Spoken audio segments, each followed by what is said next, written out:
Good morning, students. Welcome to online classes provided by MDN Public School Kalayat.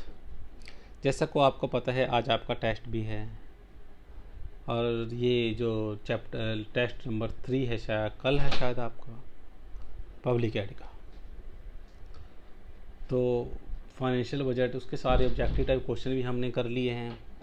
अब इस lesson को दोबारा फिर चला हुआ है ये, तो क्योंकि ये जो लेसन है बेटा फाइनेंशियल बजट, इसमें से लॉन्ग क्वेश्चन आता है। मैं पहले भी कई बार क्लास में भी जा चुका हूँ, +1 क्लास +2 क्लास दोनों ही क्लासेस में। तो आज हम पढ़ेंगे process budgetary process in India. भी भारत में जो बजट निर्माण की प्रक्रिया है वो क्या है। ये जो बजट निर्माण की क्रिया है भारत में, ये लगभग इसे 2 या 3 लेक्चर में कंप्लीट हो जाएगी। तो आज फर्स्ट लेक्चर में ही स्टार्ट करते हैं।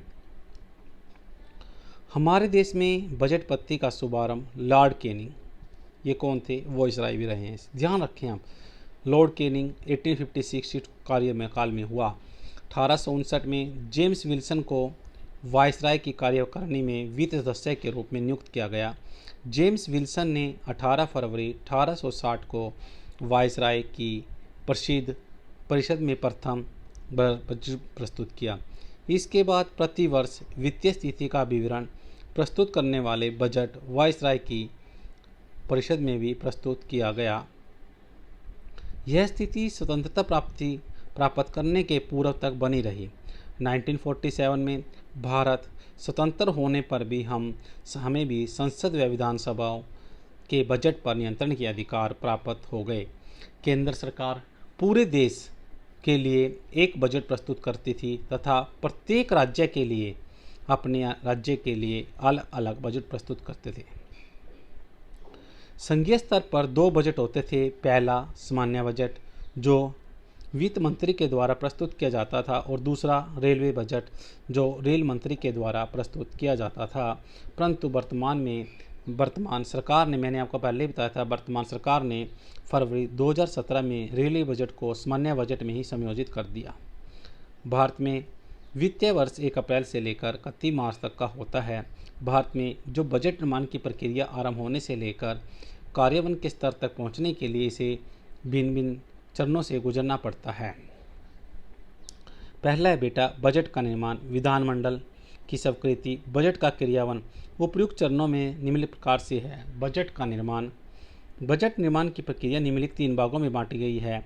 भिन्न भिन्न विभागों द्वारा अनुमानों की तैयारी करना, बजट की महालेखा के कार्यकाल की जांच, वित्त मंत्रालय द्वारा अनुमानों का सूक्ष्म निरीक्षण करना।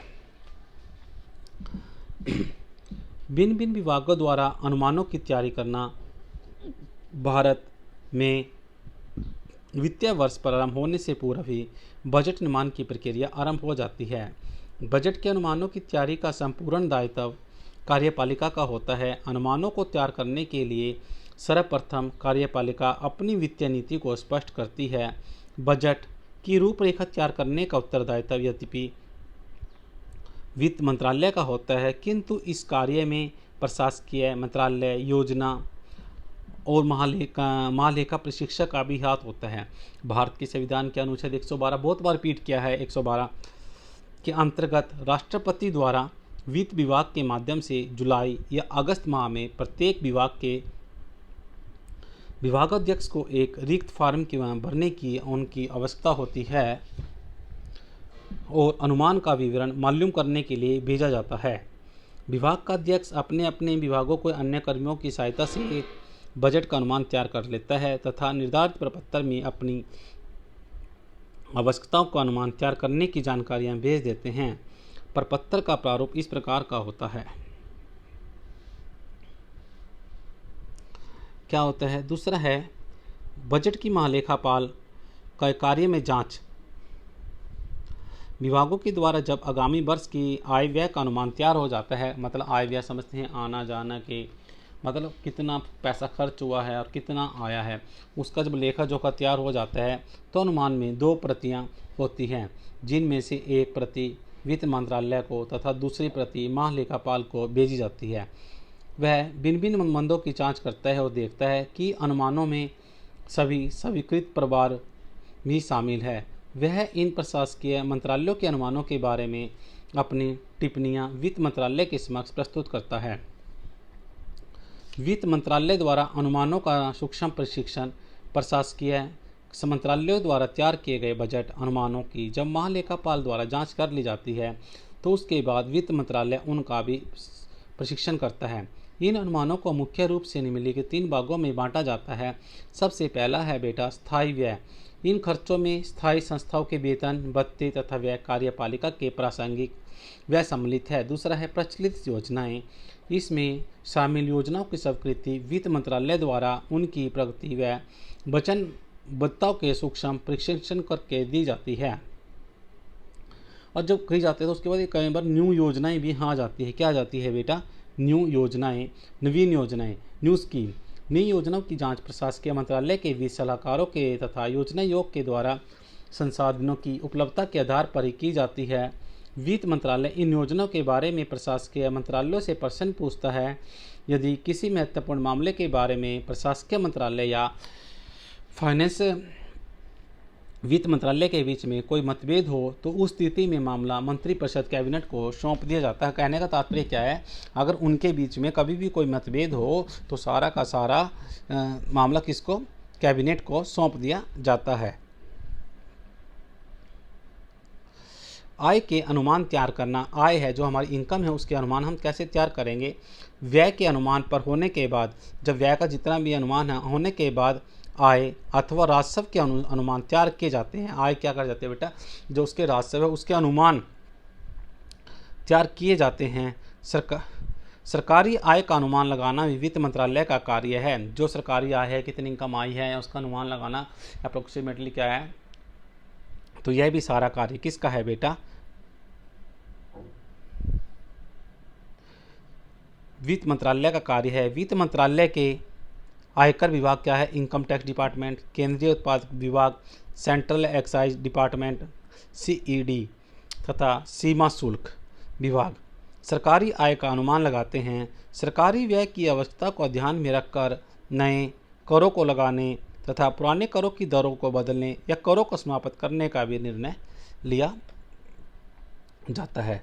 आज हमने अपने लेक्चर में, ये 7 लेक्चर है इस लेसन का, फाइनेंशियल बजट का चला हुआ है। मैं आपको फिर बता रहा हूँ कि ये लेसन हो गया था कंप्लीट। इसमें ऑब्जेक्टिव क्वेश्चन भी हो गए हैं आप सभी के, और ये क्वेश्चन फिर एक बार रिपीट क्यों किए जा रहे हैं कि जो भी जितना भी हमारा सिलेबस अप्रैल मई में हुआ है, मैं भी यही सोचता हूँ कि एक बार सारा का सारा सिलेबस दोबारा से रीड किया जाए। तो आप लोग, कुछ विद्यार्थी वीडियो देखते हैं, कुछ लोग विद्यार्थी नहीं देखते हैं, लेकिन सभी विद्यार्थियों से यही फिर एक बार रिक्वेस्ट है कि आप अच्छे से देखें और उसको पढ़ें और समझें कि आप ने इसमें क्या पढ़ा है। जब आप अपना मन एक ध्यान लगा केंद्रित करके पढ़ेंगे तो आपको एक अच्छे से भी याद हो जाएगा। जो इसका अगला पॉइंट आएगा बेटा, क्या है? मंत्रिपरिषद द्वारा विवरण तैयार करना, वार्षिक वित्तीय विवरण, अनुदान की मांग। ये बहुत लंबा क्वेश्चन है, तो इसी कारण ये इसके पार्ट बनाकर क्वेश्चन 3 लेक्चर में ख़त्म हो जाएंगे। विधानमंडल, चलो हम कल वाले एक बार पढ़ लेते हैं। कल पढ़ा था हमने इम्पोर्टेंस ऑफ द बजट, जैसे कि आज आपने देखा ही होगा। इम्पोर्टेंस ऑफ द बजट में क्या था? प्रशासन का यंत्र के रूप में, नियोजन का आधार था, सामाजिक एवं आर्थिक नीति का आधार था। बजट सरकार की प्रशासकीय गतिविधियों को नियमित करता है और एक नियंत्रण का साधन। ये सभी के सभी किसमें थे बेटा? बजट में थे। और इसके बाद हमने पढ़ी है बजट की प्रक्रिया। जो इम्पोर्टेंस ऑफ बजट है, और सबसे पहले जब बजट पेश किया गया इंग्लैंड के, तो बजट का क्या अर्थ है? लेदर ऑफ बैग, एक चमड़े का थैला। तो ये सारी की सारी बातें आप लोग ध्यान से देखें। जैसे कि जब मैं क्वेश्चन पुट करता हूँ आप सभी से, विद्यार्थियों से, सबसे पहले पूछा था जो बजट है, बजट शब्द का शुभारंभ किसके कार्यकाल में हुआ? देखो 1-2 स्टूडेंट्स तो बता देते हैं किसके कार्यकाल में हुआ बेटा? Lord Canning. Lord Canning viceroy कब हुआ? 1856 से 62।